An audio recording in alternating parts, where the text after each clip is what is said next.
Hello everyone, welcome to Sukshmas. Shivani है Sukshma self learning coach. So let's begin with today's topic. और आज का जो टॉपिक है दैट इज कंजंक्शन. कंजंक्शन जैसा कि आप जानते हो इसमें वर्ड आता है जंक्शन और जंक्शन का मतलब होता है ज्वाइन करना. सो ऐसे वर्ड जो दो सेंटेंसेस दो वर्ड्स को ज्वाइन करेंगे वो कंजंक्शन कहलाते हैं. तो उसमें से हम कुछ इंपॉर्टेंट कंजंक्शन पढ़ लेते हैं और उनका यूज क्या होता है. Conjunction and their uses. और आज हम लेने वाले हैं और का. Or is used to express alternatives. Alternatives का मतलब या तो ये या फिर ये.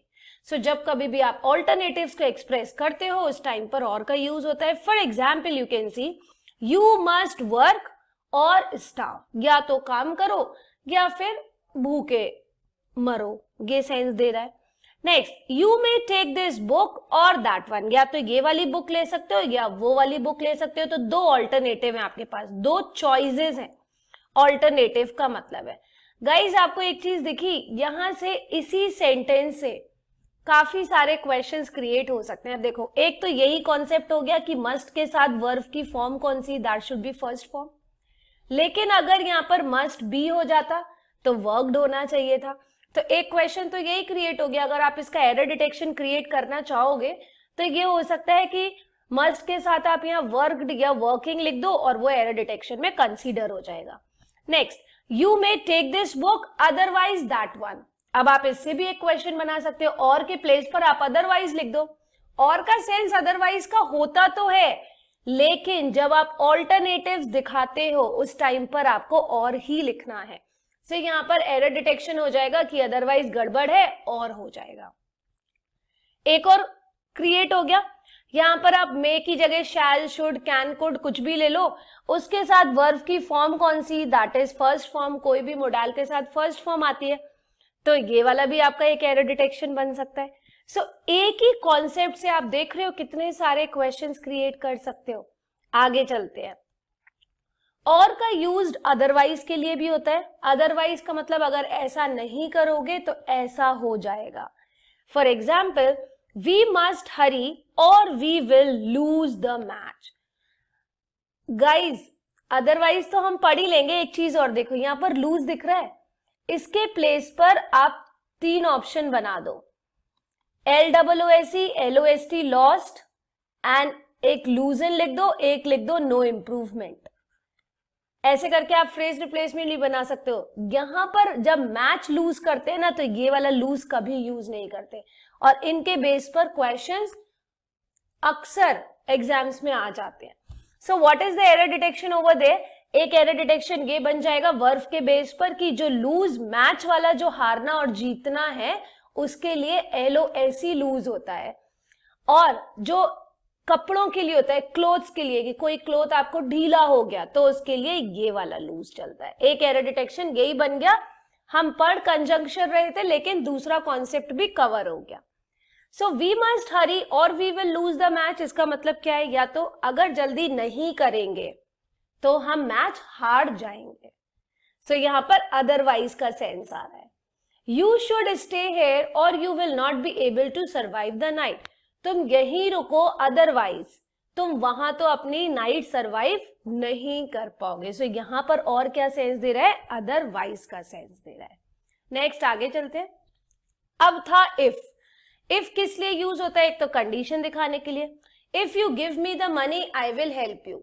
ये कंडीशन रख दिया आपने, अगर तुम मुझे मनी दोगे मैं तुम्हारी हेल्प कर दूंगी. सो यहां पर आप कंडीशन दिखा रहे हो. आपको इससे दिख रहा है, एक मैंने कंडीशनल सेंटेंसेस पढ़ाए थे. सो इसे कंडीशनल सेंटेंसेस भी बना सकते हो. आप यहां लिख सकते हो if you will give the money I will help you. So condition हमेशा किस में चलती है, that is in present indefinite. और उसका जो रिजल्ट आता है वो हमेशा फ्यूचर इंडेफिनिट में आता है. सो एक क्वेश्चन तो यही क्रिएट हो गया कि अगर यहाँ इफ यू विल गिव होता तो ये एरर डिटेक्शन हो जाता कि यू विल नहीं होना चाहिए, यू गिव होना चाहिए. एक और एरर डिटेक्शन का क्वेश्चन बना सकते हो. यहां पर गिव की जगह गिव्स लिख दो. सो यू के साथ जो वर्ब होती है उसमें एस और ईएस कभी भी नहीं लगता. ये फिर से एक एरर डिटेक्शन हो सकता था. तो यहां पर अभी हमने क्या देखा, इफ क्या दिखा रहा है, कंडीशन दिखा रहा है. सो इफ का यूज एक तो कंडीशन के फॉर्म में होता है. Next, if is used as admission. Admission का मतलब कोई चीज एडमिट करना, एक्सेप्ट करना.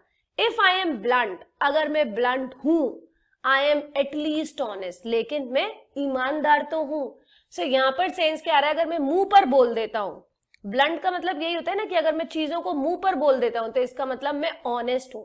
अब आप यहां पर देखो, यहां पर वो प्रेजेंट इंडेफिनेट और फ्यूचर इंडेफिनेट वाली कंडीशन नहीं चल रही है, क्योंकि यहां पर इफ किसकी तरह यूज हो रहा है, एडमिशन की तरह यूज हो रहा है, और वहां पर किसकी तरह यूज हो रहा था, कंडीशन की तरह. सो जब कंडीशन की तरह यूज होता है तब ये वाला रूल फॉलो करते हैं, लेकिन जब एडमिशन की तरह यूज होता है तो ये वाला रूल फॉलो नहीं करते. समझ में आया? अगर कंडीशन की तरह इफ यूज होगा तो प्रेजेंट इंडेफिनेट फ्यूचर इंडेफिनेट वाला रूल फॉलो होगा, लेकिन अगर एडमिशन की तरह होगा सो प्रेजेंट इंडेफिनेट वाला rule follow, present indefinite with future indefinite ऐसा रूल फॉलो नहीं करना है. दोनों सेंटेंस प्रेजेंट इंडेफिनेट में चल सकते हैं. If I am poor yet I am honest. अगर मैं पुअर हूं बट मैं ऑनेस्ट हूं, चोरी नहीं करता हूं, सो ये भी एडमिशन दिखा रहा था. नेक्स्ट आगे चलते हैं. आप देखो इसी का ही एक क्वेश्चन क्रिएट कर सकते हो. आप यहां लिख दो if I am poor yet I will be honest. So यहां विल बी लगाने की क्यों जरूरत है? यहां जो इफ है वो कंडीशन नहीं बल्कि क्या दिखा रहा है, एडमिशन दिखा रहा है. और जब वो एडमिशन दिखाता है तो उस टाइम पर आपको ये फ्यूचर इंडेफिनिट वाली कंडीशन फॉलो नहीं करना है, सिंपली आई एम ऑनेस्ट लिखना है. नेक्स्ट आगे चलते हैं. If is used as whether. Whether का मतलब होता है या तो ये या फिर वो, मतलब आपके पास ऑल्टरनेटिव्स या फिर आपके पास चॉइसेस होती है. For example, I ask him if he would help me और नॉट. नॉट लग सकता है ना, मैं उससे पूछूंगी अगर वो मेरी हेल्प कर दे या फिर नहीं करेगा या नहीं करेगा.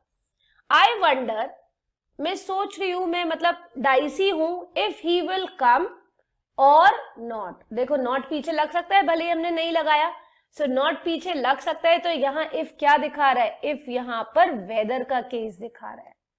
इफ यहां क्या दिखा रहा है, वेदर का केस. पीछे वाली कंडीशंस आप देखो, क्या इसमें आप नॉट लगा सकते हैं, आई एम एटलीस्ट ऑनेस्ट और नॉट? नहीं. If I M blunt I am at least honest, तो यहां पर ये वेदर की वेदर वाली कंडीशन या वेदर वाला मीनिंग नहीं दे रहा था. और पीछे देखते हैं. If you give me the money I will help you. अगर तुम मुझे पैसे दोगे मैं तुम्हारी हेल्प करूंगा और नहीं करूंगा. और नॉट का यहां भी सेंस नहीं आ रहा है, इसलिए यहां पर इफ किसका मीनिंग दे रहा था, कंडीशन का मीनिंग दे रहा था.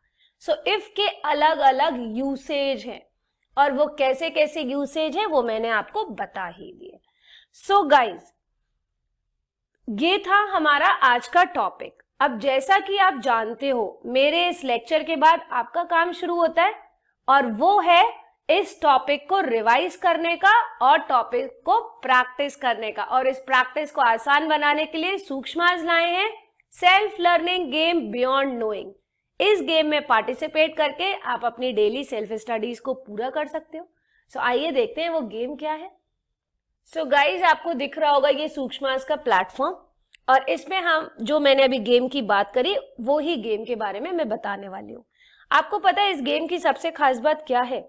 ये एक सेल्फ लर्निंग गेम है जहां आपको एक सेल्फ मेड क्विज, क्वेश्चन, एक आंसर और एक क्विज प्ले करना होता है जो आपकी एवरीडे लर्निंग डोज को पूरा कर देता है और खेल ही खेल में आपकी डेली सेल्फ स्टडीज भी करा लेता है. सो आज हम वही करने वाले हैं. हम उसमें से एक छोटी सी एक्टिविटी करने वाले हैं कि हम अपना एक क्विज क्वेश्चन को पोस्ट करने वाले हैं. सो ये आपको यहाँ पर दिख रहा होगा क्विज करके एक ऑप्शन. जब आप इस पर क्लिक करोगे तो पोस्ट क्विज कर एक ऑप्शन ओपन होगा. अब मैंने क्या करा है, एक छोटा सा क्वेश्चन क्रिएट करा है, choose the correct alternative for the bold word. जो बोल्ड वर्ड है उसके लिए करेक्ट ऑल्टरनेटिव देखना है. सेंटेंस दिया था if he is there I shall see him. अगर वो वहां होगा मैं उसे देख लूंगी. ये सेंस आ रहा है कि मुझे वो देखने को मिल जाएगा. अब मैंने उसके ऑप्शंस बना दिए. फर्स्ट ऑप्शन मैंने बना दिया अनलेस. अनलेस का मतलब आप जानते हो क्या होता है?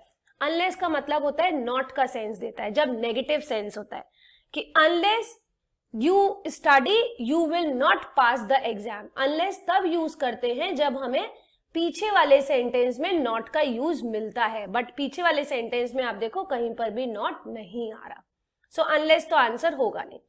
और से तो आप सेंटेंस शुरू करोगे नहीं, और ही इज देयर, क्योंकि आप कोई चॉइस नहीं दे रहे हो। सपोज इफ, सो सपोज और इफ कभी भी एक साथ नहीं आते, सो ये तो आंसर हो नहीं सकता है। Correct answer is that is no improvement required, मतलब हमारा आंसर जो हुआ that is option number 4। Option number 4 हमने आंसर लगाया, और अपने क्विज को सबमिट करने से पहले एक चीज चेक करना बहुत जरूरी है, और वो है कि आपने टैग्स का प्रॉपर यूज किया है या नहीं। सो एक पूल टैग ऐड करना बहुत जरूरी है, जैसे मैंने यहाँ पूल टैग डाल दिया था, 1 डे एग्जाम मीडियम हिंदी, और बाकी जिस जिस एग्जाम्स के लिए मुझे रेलिवेंट लगा मैंने वो सारे टैग्स ऐड कर दिए। अब मैं अपने क्विज क्वेश्चन को क्या कर दूंगी, सबमिट कर दूंगी। जैसे ही मैं अपने क्विज क्वेश्चन को सबमिट करूंगी तो ये सूक्ष्मास के प्लेटफॉर्म पर इस तरीके से शो करेगा, और साथ ही साथ जब आप बियॉन्ड नोइंग में जाओगे और पॉइंट्स टेबल पर देखोगे तो एक क्विज क्वेश्चन पोस्ट करने के आपको 10 पॉइंट्स भी मिल गए। तो जब आप एक कमेंट करते हो तो भी 10 पॉइंट्स, आप अगर क्विज प्ले करते हो तो उसके 27 पॉइंट्स, और इस तरीके से पॉइंट्स आपके टेबल में ऐड हो जाते हैं। अब ये पॉइंट्स हमारे लिए एडवांटेजेस कैसे हैं? सो गाइस, इस पॉइंट्स के बेस पर हम अपने daily, weekly, monthly results announce करते हैं, और मैं आपको एक छोटा सा आज रिसेंटली एक रिजल्ट दिखाने वाली हूँ, दैट इज वीकली रिजल्ट जो हमारा अनाउंस हुआ था इस संडे को ऑन 11th of October। सो यहाँ पर आप देख रहे होगे कि टोटल पार्टिसिपेंट्स कितने थे, दे वर 176, और यहाँ पर आपको दिख रहे होंगे टॉप स्कोरर, उनके नेम और उनके पॉइंट्स, और उस पॉइंट्स ने कैसे हेल्प करा है वो भी आपको दिख रहा होगा। सो हम सिर्फ टॉप 3 स्कोरर को देख लेते हैं। फर्स्ट है Abu Mohsin, second Ruchi Mishra, third is Virat Singh. Abu Mohsin के जो वीकली पॉइंट्स थे दैट वाज 64.919, और इनको जो रिवॉर्ड मिला है दैट इज ऑफ ₹1000। रुचि मिश्रा जो 1 डे एग्जाम्स के लिए प्रिपेयर कर रही थी, इनके पॉइंट्स थे दैट वाज 62.014, और इनको रिवॉर्ड मिला है ₹500। विराट सिंह जो सिविल सर्विसेज के लिए प्रिपेयर कर रहे थे, इनके पॉइंट्स थे दैट वाज 65.640, और इनको रिवॉर्ड मिला है ऑफ ₹333। अब गाइज आपको लग रहा होगा इनका 65 पॉइंट्स है, फिर भी ये थर्ड स्कोरर है, और इनका 62 पॉइंट है, ये सेकेंड स्कोरर है, क्योंकि ये जो रिजल्ट अनाउंस हुआ है that is on the basis of cut off and random. So हमारे जो रिजल्ट्स अनाउंस होते हैं, एक दिन निकलता है पॉइंट्स के बेसिस पर, नेक्स्ट डे निकलता है that is on cut off and random, same week wise भी चलता है। जैसे इस वीक अगर कट ऑफ एंड रैंडम पर आया तो नेक्स्ट वीक पॉइंट वाइज होगा। सो गाइज ये था हमारा एक छोटा सा session. We will end up our today's session here. To get my questions and note, follow me on Sukshmas. This will allow me to see your version of questions, self-made questions there.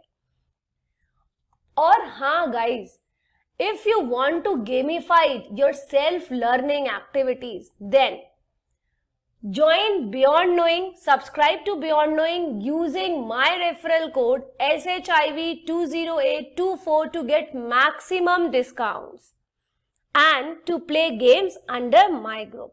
Get my profile link in the description below. Thank you so much.